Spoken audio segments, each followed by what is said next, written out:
네, 오늘 하나님께서 우리에게 주시는 말씀은 요한복음 20장 19절부터 31절까지 말씀입니다. 요한복음 20장 19절부터 31절까지 말씀입니다.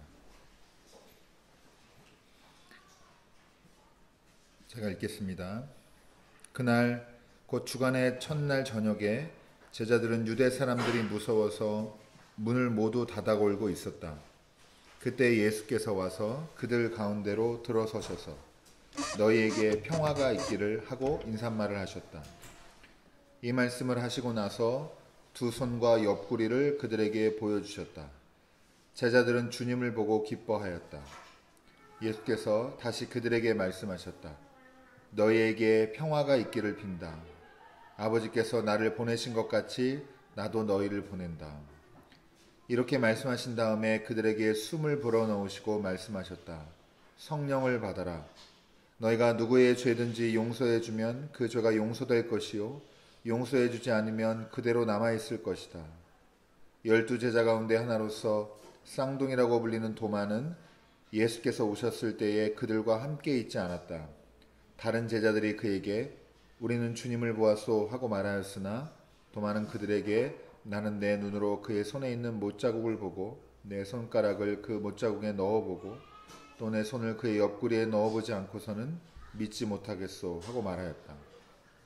여드레드의 제자들이 다시 집 안에 모여 있었는데 도마도 함께 있었다. 문이 잠겨 있었으나 예수께서 와서 그들 가운데로 들어서셔서 너희에게 평화가 있기를 하고 인사말을 하셨다. 그리고 나서 도마에게 말씀하셨다. 내 손가락을 이리 내밀어서 내 손을 만져보고 내 손을 내 옆구리에 넣어보아라. 그래서 의심을 떨쳐버리고 믿음을 가져라. 도마가 예수께 대답하기를 나의 주님 나의 하나님 하니 예수께서 도마에게 말씀하셨다. 너는 나를 보았기 때문에 믿느냐? 나를 보지 않고도 믿는 사람은 복이 있다. 예수께서는 제자들 앞에서 이 책에 기록하지 않은 다른 표징도 많이 행하셨다. 그런데 여기에 이것이나마 기록한 목적은 여러분으로 하여금 예수가 그리스도요 하나님의 아들이심을 믿게 하고 또 그렇게 믿어서 그의 이름으로 생명을 얻게 하려는 것이다. 이는 하나님의 말씀입니다. 하나님 감사합니다. 네. 함께 인사 나누겠습니다. 우리에게는 평화가 있습니다.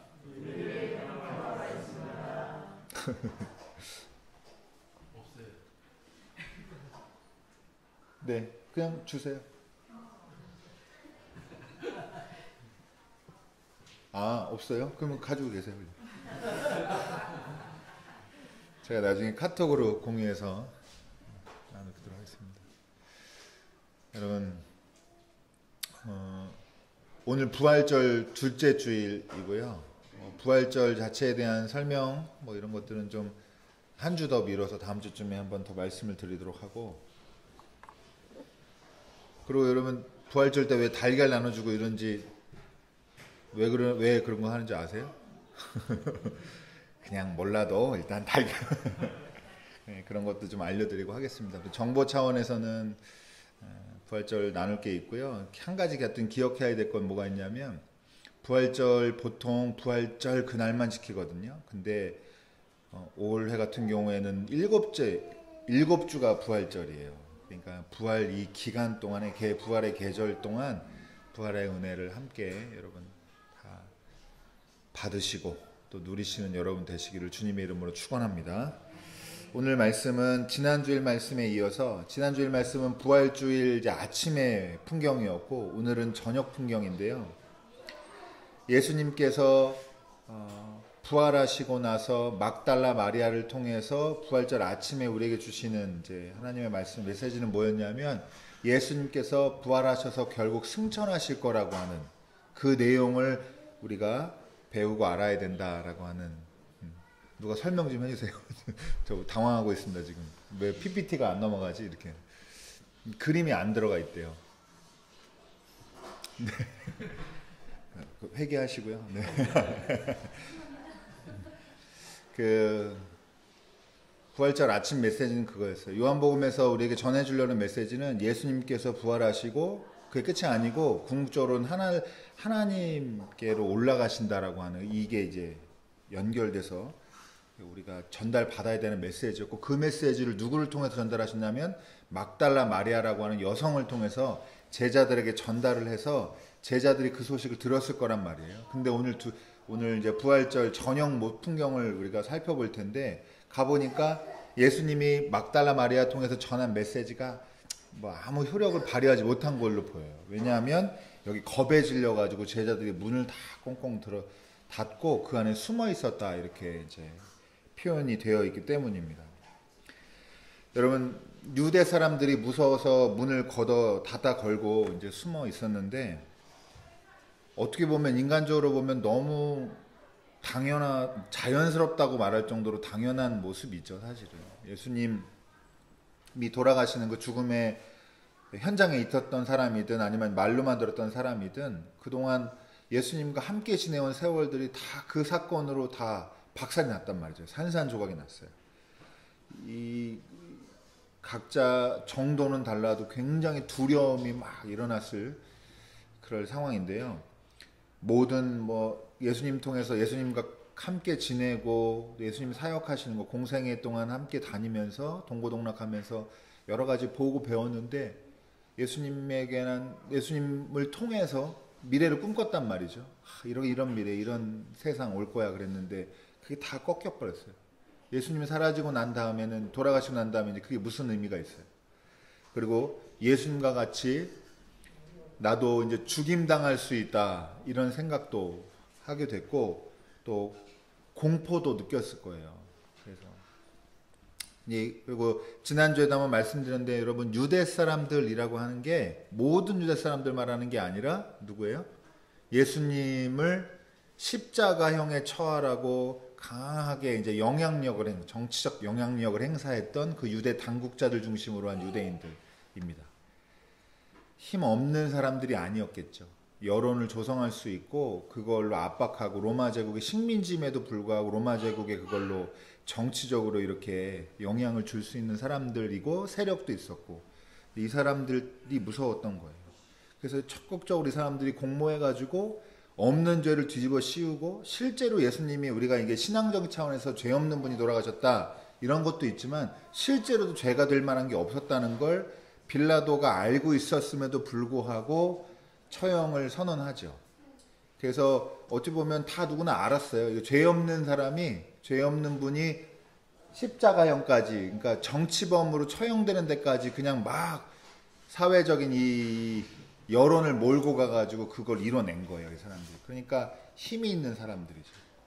우리의 생사를 어찌어찌 어떻게 할 수 있는 굉장히 힘 있는 사람들인데, 이 속에서 제자들이 예수님의 같은 처지가 되지 않을까라는 두려움이, 또 여러 가지 자기 형편 따라, 자기의 생각 따라서 또 복잡한 심경으로 겁에 질렸을 거예요. 이해가 갑니다. 근데 이제 중요한 거는 이 제자들에게 예수님이 찾아오십니다.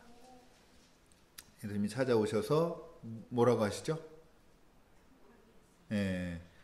여러분, 이게 초대교회에 굉장히 중요했던 예배 순서 가운데도 하나인데, 그리스도는 평화의 인사를 하는 사람들이었어요. 평화의 인사입니다. 평화의 인사. 우리는 그래 지금은 약식으로 그냥 다 시간도 이렇게 오랫동안 세월 지나고 하면서 하나님의 평화가 임하길 바랍니다, 주님의 평화를 빕니다, 이런 식으로 했는데, 예전에는 키스를 하면서 이렇게, 서양 사람들 인사하는 방식에 이렇게 입맞춤하는 방식이 있잖아요. 그래가지고 그런 방식을 통해서 이제 평화의 메시지를 전하고 서로 확인하고 인사도 하고 했는데, 그래서 오해도 많이 받았어요. 그 평화의 인사 때문에 성적으로 문란한 집단이라고 해서 핍박받는데 구실이 되기도 합니다. 이렇게 억지로, 요새 말로 억가해가지고. 아무튼 그렇습니다.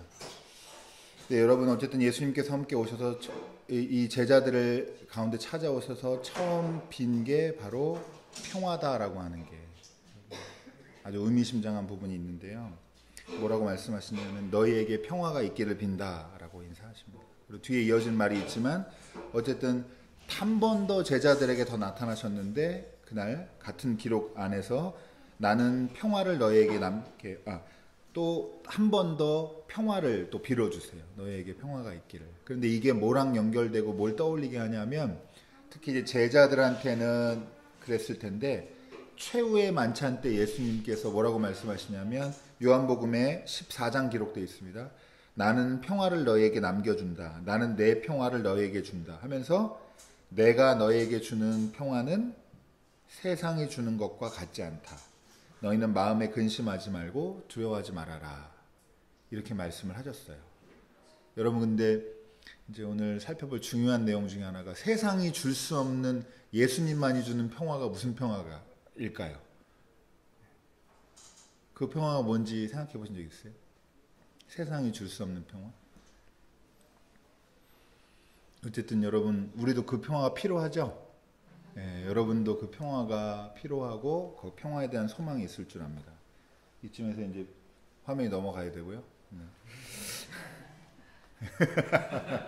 제가 그렇게 나쁜 사람은 아니에요. 여러분 세상이 줄 수 없는 평화가 뭐냐 하면은 여러분 예수님의 순환과 죽음과 부활과 승천까지가 한 흐름으로 보셔야 되는데 그래야 이해가 갑니다. 예수님께서 이 과정, 이 죽음과 부활의 과정을 통해서 우리에게 주신 메시지가 뭐냐 하면 세상이 주는 온갖 고통과 핍박에도 불구하고 하나님의 자비와 돌보심 가운데 있다는 확신을 가져라 라고 하는 겁니다. 네. 여러분 믿으시기 바랍니다. 우리 그리스도인들이 2000년 동안 확신을 가지고 함께 전해오면서 여전히 세상에서 핍박받고 어렵고 또 핍박이 아니더라도 고난 중에 고난을 당하면서도 꺾이지 않고 신앙을 가지고 이겨내고 하면서 했던 그 메시지의 핵심이 뭐냐? 세상이 주는 온갖 고난과 핍박 그 중에서도 그게 있음에도 불구하고 하나님의 자비하심과 돌보심 가운데 있다라는 확신입니다. 이런 마음이 주는 평화가 세상이 줄 수 없는 평화예요. 세상이 주는 평화는 어떤 평화냐? 힘으로 가져오는 평화예요. 저도 부자가 돼봐야 부자 마음을 알 텐데 부자 마음 잘 모르겠지만 그냥 추측해 보면 근데 여유 잃어버릴 일이 없을 것 같아요. 자기 마음대로 삶도 컨트롤되고 한다고 하면은 사람들도 없으면 사람 사면 되고 네. 물론 부자 나름대로 부자이신 분은 이제 좀 그렇지가 않다 하실 수도 있겠지만 어쨌든 부자가 안 돼 본 입장에서는 부자는 평화를 잃어버릴 일이 별로 없을 것 같아요. 또 반대로 힘을 가지고 있는 사람, 권력을 가지고 있는 사람, 그리고 타고난 재능이 되게 뛰어난 사람들. 그리고 저도 이제 잘 이해가 안 가는데 태어날 때부터 굉장히 잘생긴 사람들 있잖아요. 지금 전교인 대표에서 웃으신 거예요? 그런 사람들 얼마나 사는 게 편할까 이런 생각 한단 말이죠, 저도 가끔. 근데 무슨 말이냐면 그렇게 뭔가를 두둑하게 가진 사람들은 그 갖지 못한 상황에서 많은 사람들이 겪는 고통을 잘 모를 때가 많거든요. 그러니까 세상의 평화는 뭔가 그렇게 두둑하게 가지고 있을 때 얻게 되는 평화예요. 그게 대표적인 게 이제 돈이고 힘입니다. 그리고 어떤 요새는 또 많은 사람들이 명성을 추구하죠. 클릭수 때문에 정말 여러 가지 일들이 많이 일어나는데 예수님의 평화는 세상이 줄 수 있는 이 평화와는 다른 평화인 거죠. 그리고 우리는 그걸 사모해야 되는데 제가 그게 어떤 건지 오늘 마음을 좀 다해서 여러분에게 전달하고 싶습니다. 여러분 우선은 한 가지만 살펴봐야 되는데 중간에 뭐냐면 예수님이 오셔서 평화 인사를 하신 다음에 뭘 보여주세요? 상처를 보여주시죠. 돌아가실 때 얻었던 상처를 보여주신단 말이에요. 옆구리가 창으로 찔려서 거기에 어쨌든 움푹 패인 곳이 있고 손가락에는 못을 박았기 때문에 못 자국이 구멍이 나 있단 말이죠. 그래서 옆구리와 손을 보여주시는 겁니다. 여러분이 그 가끔 부활하신 예수님의 육체가 막 이렇게 문을 닫아 걸었는데도 들어왔다 해가지고 예수님이 약간 소위 말하면 약간 시공간에 갇히지 않는 특별한 그런 특별한 몸일 거라 생각하는데 여러분 아니에요. 왜냐하면 그렇게 들어오셔가지고 확인한 게 연속적인 육체성을 보여주신단 말이에요. 돌아가셨을 때 그 모습 그대로. 그러니까 성경이 강조하고 싶은 것은 막 벽 관통 왔다 이런 게 아니라 예수님이 돌아가실 때 육체가 가지고 있던 그 특성을 그대로 부활해서도 가지고 있다라는 걸 그걸 통해서 제자들이 예수님인 줄 알아보는 거거든요. 그러니까 이 육체적인 연속성이 굉장히 중요한데 그 육체적인 연속성의 그 제자들과의 접점, 제자들이 예수님을 믿게 됐다, 부활하심을 믿게 됐다라고 하는 그 핵심적인 정보가 어디에 있냐면 예수님이 받은 상처에 있다라고 하는 겁니다. 여러분 이걸 잘 기억해 주시기 바랍니다.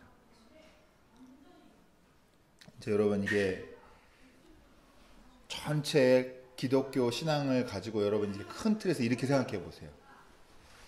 저도 예전에는 하나님께 기도하면 다 들어주시는 줄 알고 시시콜콜한 건 다 기도해야 되는 줄 알았어요.